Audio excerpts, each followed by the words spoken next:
mon opinion est que la solution à l'est du pays, c'est d'abord une solution de la défense, et non pas une solution sécuritaire.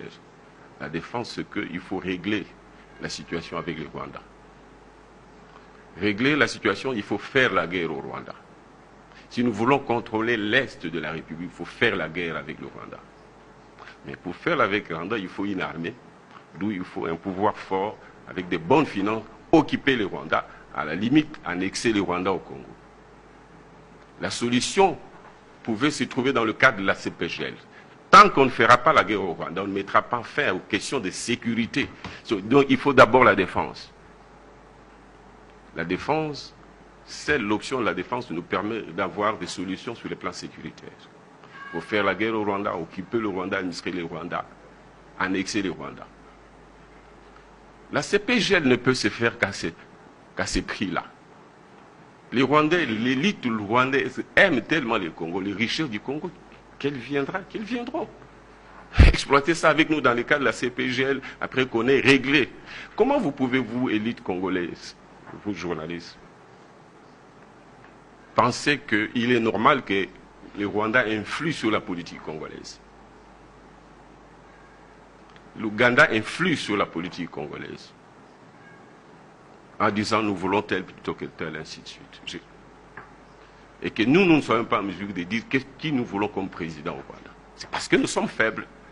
Les premiers défis, il faut les lancer à nous-mêmes. Tant que nous n'aurons pas une armée, et nous n'aurons jamais d'armée si on n'a pas une bonne économie et par conséquent de bonnes finances, pour être en mesure de financer notre armée.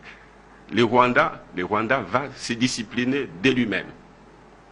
Nous pourrons faire la paix déjà en organisant notre État, d'où les principes de la solidarité qui doit caractériser nos rapports au sein du peuple, au sein de la classe politique.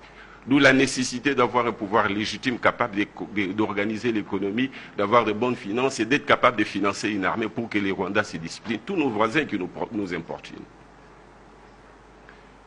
L'intégration sous-régionale qui est une nécessité. Qui aurait pu faire que les Rwandais viennent au Congo par la grande porte? Pourquoi les Chinois, les Asiatiques, les Indiens peuvent venir investir dans notre pays, pas les Rwandais, pas les Ougandais? Pourquoi pas? Ce sont les Africains et les Congolais, de manière générale, nous sommes africanistes.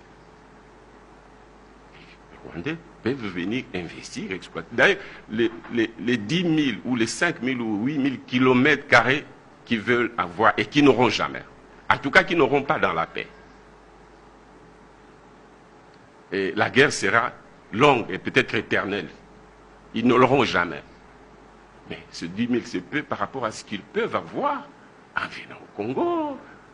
Mais pour cela, il faut qu'un Congo solide qui sécurise les intérêts des communautés, qui sécurise les intérêts des citoyens, qui sécurise les intérêts, y compris des Rwandais, des Angolais et tous les autres compatriotes africains qui peuvent venir au Congo. Il n'y a que dans la paix. Il n'y a que dans les respects mutuels, il n'y a que dans la sécurisation des intérêts des communautés locales, congolaises, rwandaises et autres, que nous pouvons travailler ensemble et mettre à la disposition de l'Afrique, nous Congolais, tout ce que nous avons comme opportunité, mais aussi profiter des opportunités qu'il y a au Rwanda. Pourquoi pas? Alors, pour obtenir ça, il faut faire la guerre au Rwanda. Ce n'est pas en pleurnichant. Peut-être que cette guerre-là ne sera pas nécessaire si déjà nous montrons que nous sommes forts, nous Congolais, et que nous avons la cohésion entre nous. Les Rwandais pourront venir s'installer au Congo, faire le commerce, exploiter les richesses minérales, faire de sorte que les Rwandais qui sont nos frères, parce que nous, moi j'ai étudié avec des Rwandais, je ne savais même pas. Donc nous sommes toujours bien comportés. Peut-être que le cafouillage qu'il y a dans notre pays oblige les gens, les multinationales, les Rwandais et tous les autres de venir prendre frauduleusement ce qu'ils auraient pu prendre en toute transparence en travaillant avec les Congolais, quitte à ce que la part des Congolais reste au Congo, en l'occupant si c'est nécessaire, en l'exploitant ou en l'annexant au Congo. Pour qu'on fasse un même pays ou une confédération congolaise, ce n'est qu'alors que nous aurons la paix pour que nous puissions développer la sous-région des Grands Lacs.